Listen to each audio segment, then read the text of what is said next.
disease. Every doctor will admit that it is your immune system that gets you well and keeps you well. What about the genetic side of things? By the way, have you read a book called The Miracle Strain? No, I haven't. Well, then you should. It investigates somebody who was looking for a cure, just like the kind of cure you were looking for, but they began looking at spontaneous remissions, virtual miracles, and they look toward the genetic answer. Now, there is some reason to believe, isn't there, that there's a genetic disposition to a sort of a switch being thrown at a certain age and cancer taking off? Actually, no. I don't believe that anymore. I used to believe that, but I don't believe it anymore from what I have seen and from what has taken place in my own case. I feel that genetics is responsible for way less than 5% of all cancer.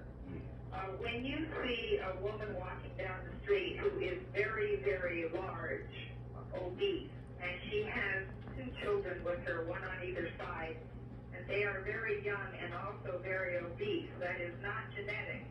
She feeds herself and she feeds them.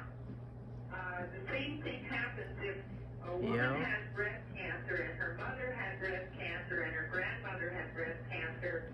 It is the grandmother that taught the mother how to eat and handle stress, and it is the mother who taught the daughter how to eat and handle stress. And that chain can be broken easily. It is not genetic. Medicine is constantly looking for genetic causes of disease. There's a gene now, they say, for obesity. There's a gene now, even for adultery. There's a gene for adultery. I mean, this is absolutely ludicrous. Yeah. And what is happening is everybody is being told that they are not responsible for what happens to them and that there's nothing they can do. And this is not true. You look at those pictures, I am alive and well. There is everything that a person can do.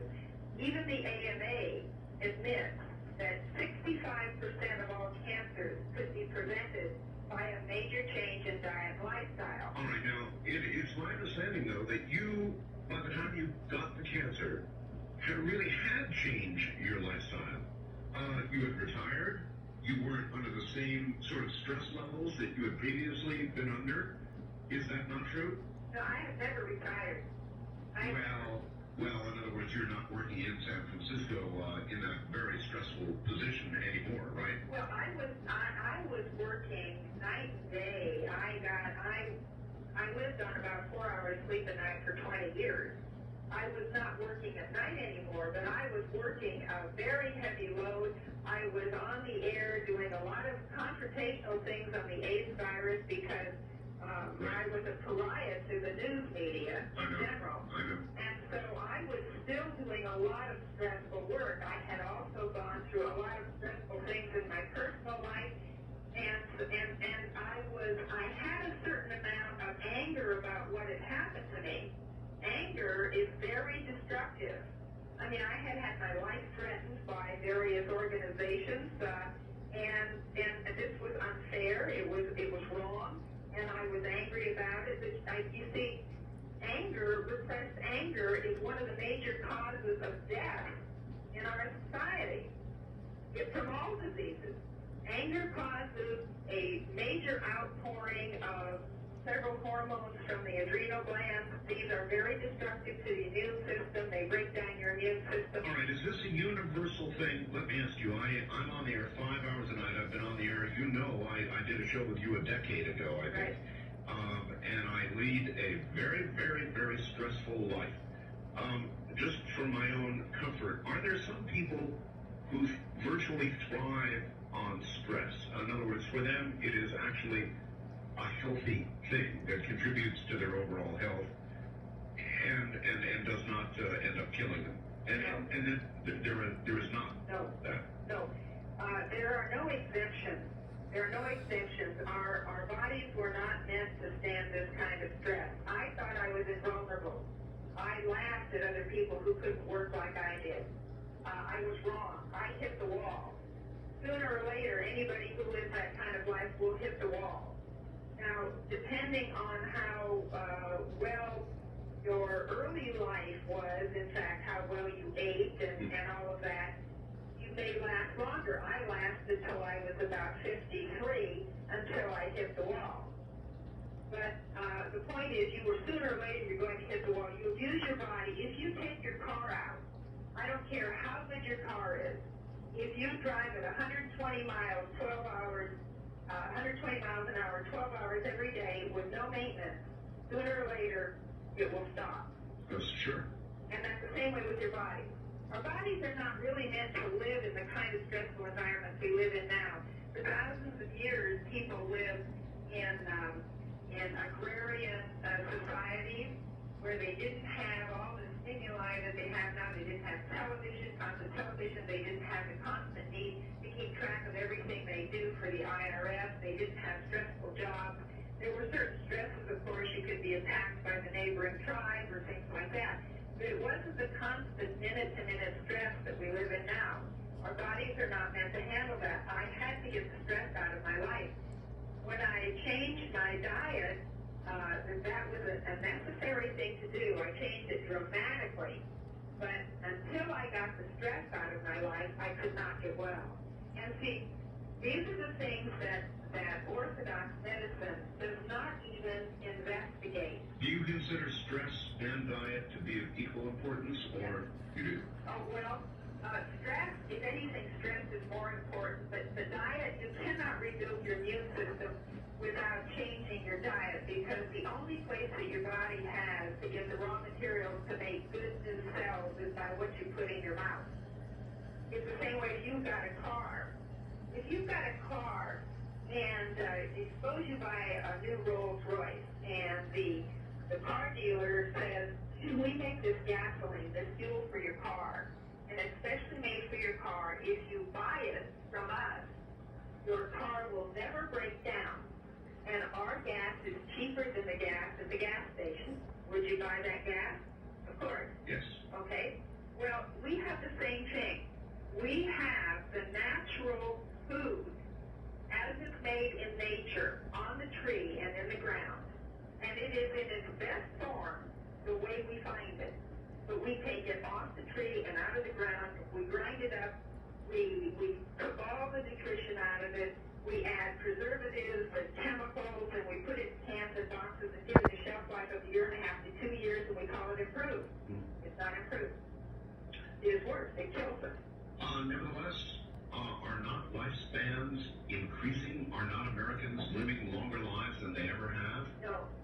They're not. They're not. In fact, this is a fraud. The American public is being defrauded. This is not happening.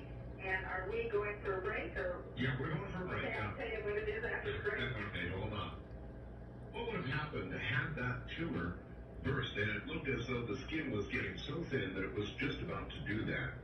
Yes, it would have been a mess on my chest, I can tell you, and it would have taken a long, long time, much longer for me to heal and get well. And that's why I realized I had to do something. But I had a very difficult time finding a doctor who would take that one area off and not go for all of the rest and do it without forcing chemotherapy and radiation on me.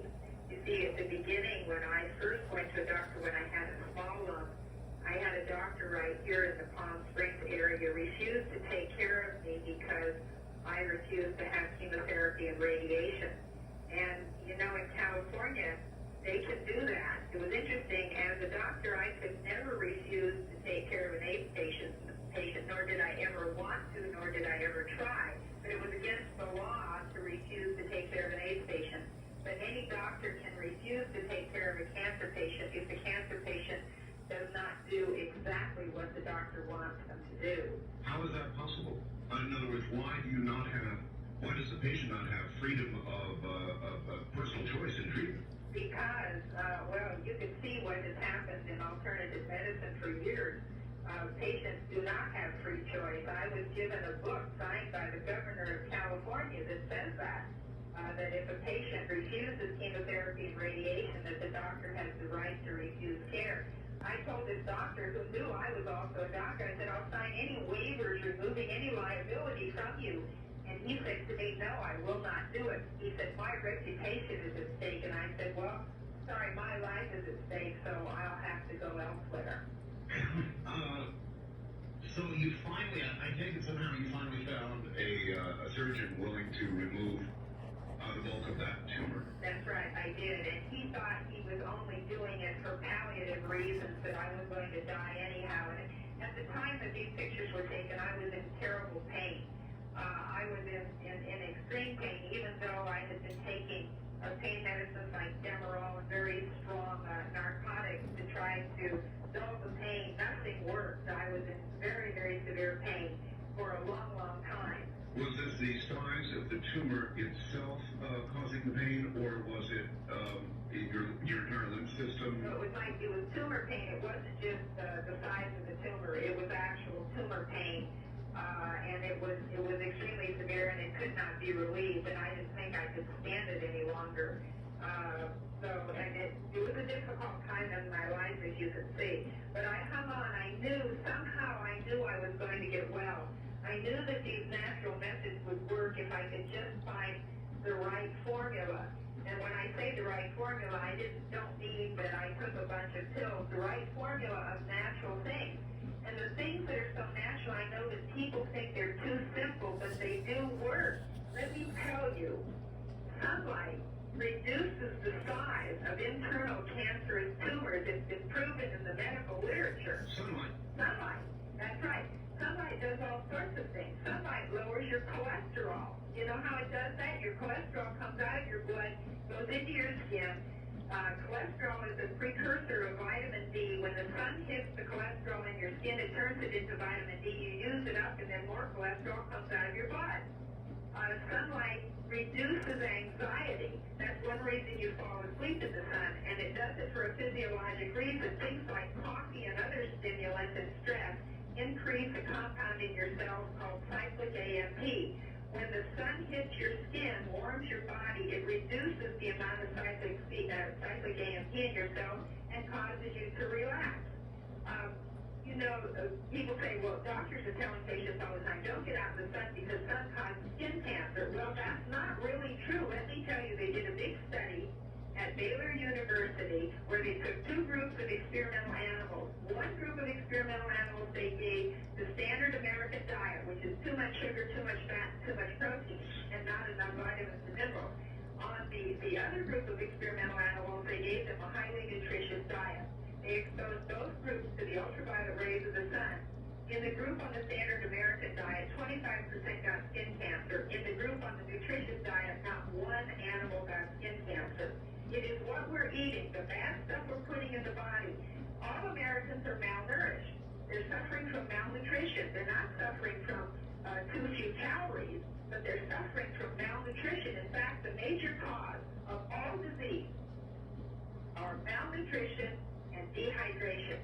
Our bodies lose 10 glasses of water a day just by living, not even in the heat, just by living. We lose it not only from perspiration, we lose a couple glasses a day from breathing. Our breath is moist, we'll fog up a mirror. Sure. But the rest of it is caused, the loss is caused by our body having to take huge amounts of water from our cells to make digestive juices to digest our food. We lose all of that. So for every day we do not take 10 glasses of water into our body, we are behind. Not only that, we're all drinking, nobody's drinking water, everybody's drinking coffee and caffeinated soda. Right. Caffeine is a diuretic. It takes twice as much water out of your body as comes in with the drink. I was a big coffee drinker. I drank soda all the time. I was up all night, so I was drinking coffee. So I dehydrated my body. I figured out that I was 18 years behind in my water drinking. I still drink 16 to 20 glasses of water a day. And Try to catch up. that flushes your system. It not only flushes your system, it turns out that water is an architectural component of every cell. And your brain and central nervous system, your peripheral nerves, are 85% water. The average brain weighs 3.5 pounds. If you squeeze the water out of it, it weighs 10 ounces. But your brain runs on water. The neurotransmitters that transmit your nerve impulses run on waterways. When you don't have enough water, those impulses do not work. and you start getting diseases like multiple sclerosis and Parkinson's and things like that.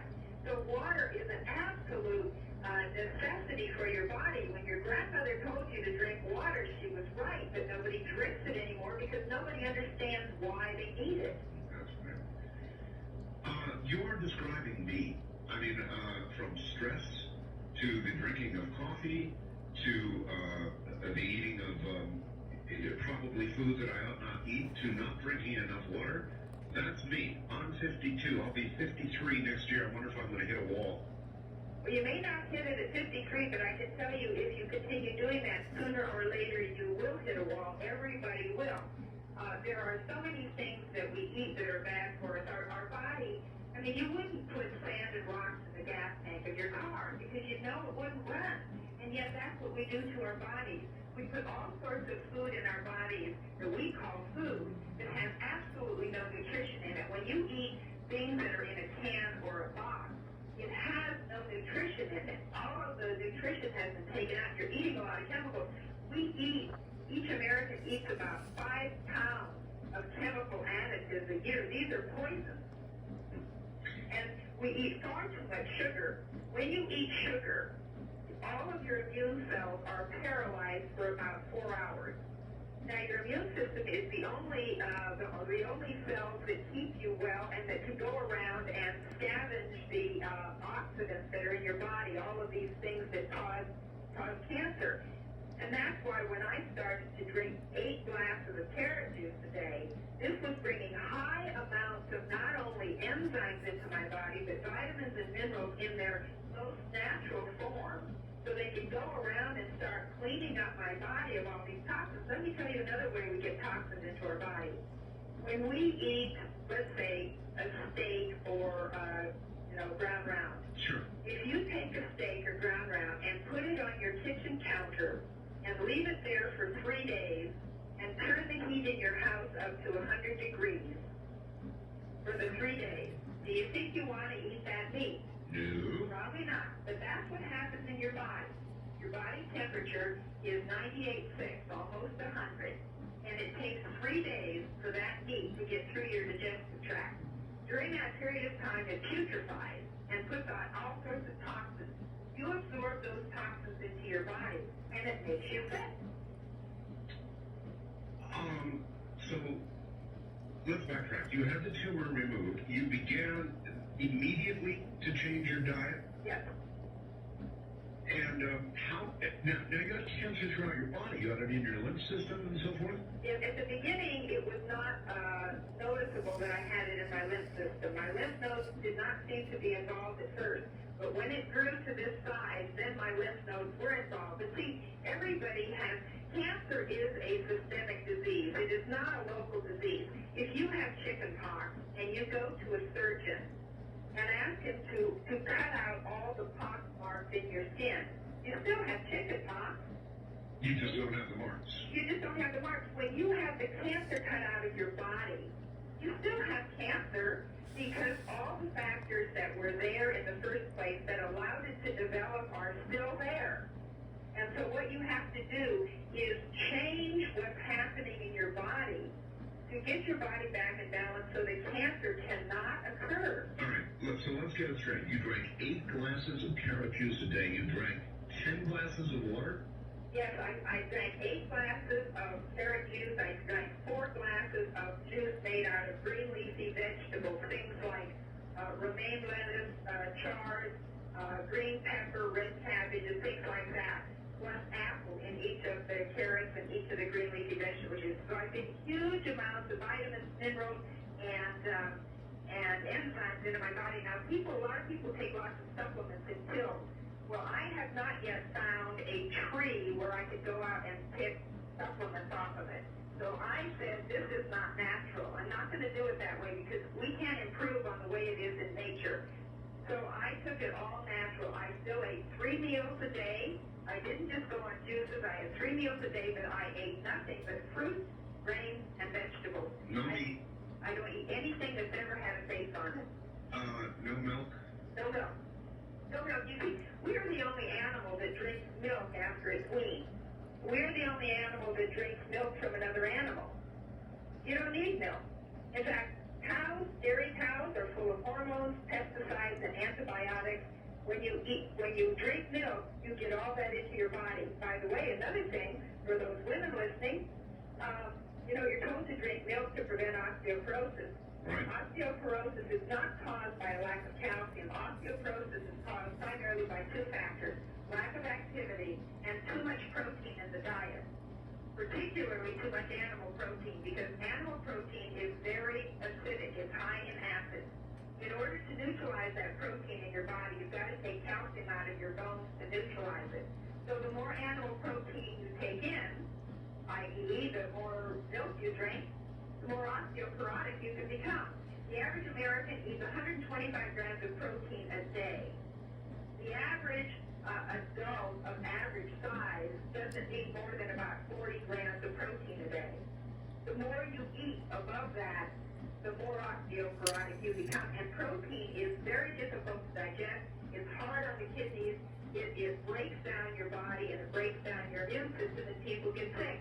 So you see, again, it is the fuel you put in the machine that is so important. It is the food and the water. But stress is also dehydrating, and dehydration causes stress. So once you get in that downward cycle, you are at a point of no return unless you turn it around. Give me some kind of idea of timeline from the moment when those photographs were snapped with a large tumor to the point where you were clear of cancer. How long? 10 months. 10 months. 10 months. And it took another 10 months for me to get all of my strength back. I had nothing left. I was so close to death. One night I was not expected to live through the night. And in fact, I knew as a physician that I was dying.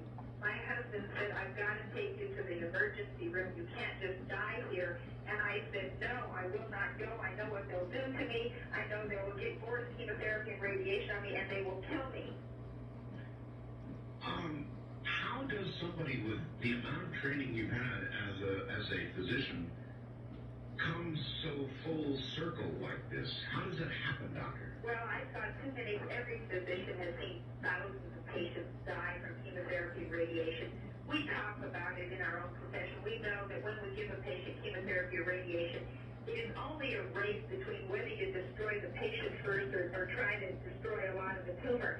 See, the first chemotherapeutic agents came out of World War II from nitrogen mustard. They were really meant to kill people. And after World War II was over, they didn't know what to do with these things. And some doctors said, well, why don't we see if we give the cancer patients, maybe we can kill just part of them. But actually, these killing agents work very well as they were meant to work. They kill people. See, when you destroy the immune system, then you have nothing left to get your body well. So the first director of chemotherapy was at Memorial Sloan Kettering Hospital in New York after World War II. And that's where this whole thing started, because we have lost the concept that your body can heal itself, and yet every doctor knows that even antibiotics, no drug cures any disease. Even antibiotics do not cure infection. Antibiotics are able to kill cells, kill bacteria, but they do not make your body well. Every doctor has given huge doses of antibiotics to patients and had the patient die anyway because they didn't have enough immune system left to get them well. And all drugs have side effects. Now here's what drugs do. Listen to this. You and I were driving along in a car, and the dash light warning signal that said engine trouble or check engine soon went on. Right. We stopped and we put the hood up and looked under the hood, and I got out my wire clippers and I cut the wires to the dash warning light. And I said, there, we've taken care of the problem. And you would say, you're crazy. Right. All we have done is made it so we can't see that there's a problem. We haven't fixed the problem. That's what drugs do. Drugs cover up the symptoms while the disease continues to get worse. Even in the case of antibiotics. Even in the case of antibiotics. Now, antibiotics can kill bacteria, but they do not rebuild the body. They do not repair the body. It is the immune system that repairs the body. If the patient has an immune system that works, then they can get well. I'm not saying I would never give a patient antibiotics. I'm saying that every antibiotic has side effects. We know that. And we also know that the antibiotics aren't working very well anymore. So you have to depend on your immune system to get well. From every disease, I don't care if it's Parkinson's or multiple sclerosis or cancer or fibromyalgia or chronic fatigue syndrome or hepatitis or anything, it is all the same. Disease is caused as a result of the immune system not functioning properly. Now, I want to tell you this, too. The AMA and every medical organization says that if anybody, especially a doctor, says that one treatment can cure many diseases, that is automatically defined as quackery. However, they all admit that there is only one system in your body that gets you well and keeps you well from every disease. So it follows that if you can rebuild your immune system naturally, you can't do it with drugs, naturally, then you can treat many different diseases because it is your immune system and it's your immune system only that gets you well. I bet the AMA would like you buried somewhere very deeply. I'm sure they would, but the thing is, I mean, the evidence that I got well is so overwhelming, It is. they say. It is. What do they say? Well, they have not gone after me yet. Certainly the government went after me when I was speaking about AIDS in a big way, in a very big way, to the point of making threats to me. All right? I expect that this will happen to me with this, but they're probably having committees trying to figure out how they're going to go after me. But again... Oh, yeah, but here you're preaching less stress, water, carrot juice, green leafy vegetables, liquefied, that sort of thing. But cancer is big business. Oh, yeah. Cancer is a multi-billion-dollar business. And I can tell you that all of the research, almost all of the research in medical schools and in the National Institute of Health is controlled and funded by the pharmaceutical companies. They want doctors to use drugs. That's all we learn in medical school is drugs, drugs, drugs. Yeah. Nothing else. That's all we learn. And so we are taught to diagnose the disease and to give drugs. Oh my. We treat symptoms. We don't treat diseases. Rude, Doctors don't know what causes disease. They just treat symptoms. That's just like cutting the wires to the dash light. It Yeah. doesn't solve the They problem. just practice medicine. You are now 60. I'll be 61 in 3 weeks. You look exceptionally healthy. I mean, I am. you appear to be the picture of health. I am. Rosy cheek, the whole thing. That's right. And if anybody gets my videos, they will see that it's me on the video. The last video was done after I turned 60. You will see that I look just like the picture. Remarkable. All right, what I would like to do is hold you for another hour and open the phone lines and see what people have to say. Sure. All right, good. You're welcome back. Thank you. I've got a message here, email message. It says, Art, save us from the con. Look what happened to Jim Fix and Yul Gibbons on their no-meat diet and exercise, and son, just another Californian making a buck. I could certainly make a lot more bucks by practicing medicine rather than going on the air and taking abuse from people who don't want to believe. What I found is that people prefer to believe what they prefer to be true, and see, the people hang on to their diet even as they're dying. I had a friend, while I was going through this, I had a friend, very wealthy. He could have had 15 cooks. He could have had anything he wanted. And the doctors gave him chemotherapy and radiation for his cancer, and they destroyed him completely. Then they sent him home to die. And I took him over some of the food that I was eating and some of the carrot juice and all that. Came home unable to walk. He was wheelchair bound. He started getting better.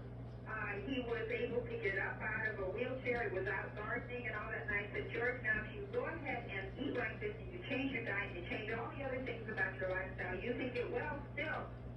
And he said, oh, but I like my hamburgers and hot fudge sundaes. And my husband and I said to him, George, would you rather eat those things and die? And he thought for a minute. He said, well, I guess I would. And about 9 months later, we buried him.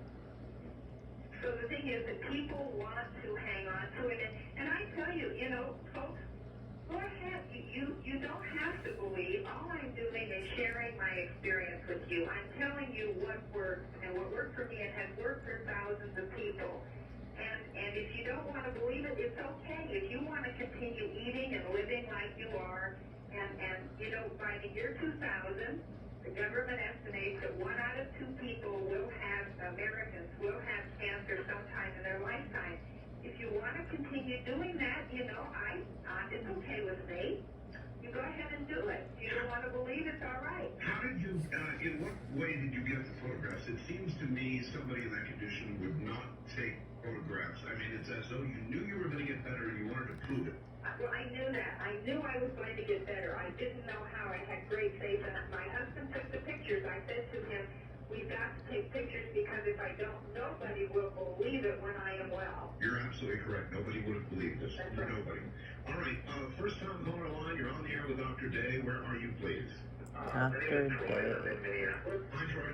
How you doing? Oh, Long time come listener, on. first time caller. I wanted to ask Dr. Day if she has heard of the Dr. Richard Schultz. He spent 20 years doing nothing but healing terminally ill patients. Yes, I have. Yeah. I've been studying and poring over his material, and I am just absolutely impressed with Well, him. no, I have no idea what he does. Dr. Schultz is not a medical doctor, but he has, Richard Schultz, I don't even know if he's a doctor, he's not a medical doctor. He works with herbs. And herbs are good, but herbs by themselves will not rebuild your immune system completely. You've got to do it with food and water, and you've got to get the stress out of your life. This plan that I went on is not just food. It is a total lifestyle change. There are 10 parts of the plan. And again, you know, this, by the way, I should tell people I have a website too. Oh, you do? Yes, it's www.drday.com. That's Dr. David. It's drday.com, all small letters. And all of the videos I made, the video I made that details exactly, step by step, the plan that I use to get well is called You Can't Improve on God. And I named it that because we cannot improve on the natural things that are on Can't this earth to make improve us well. on God and then I have natural another things. video called Cancer Doesn't Scare Me Anymore, which I agree. documents from the medical literature the destructive effects of chemotherapy and radiation and why cancer is big business and why you're not hearing about these methods to get well. How do people get the videos? They can call an 800 number, and it's open now. You can call 1-800-574-2437. That's 1-800-574-2437.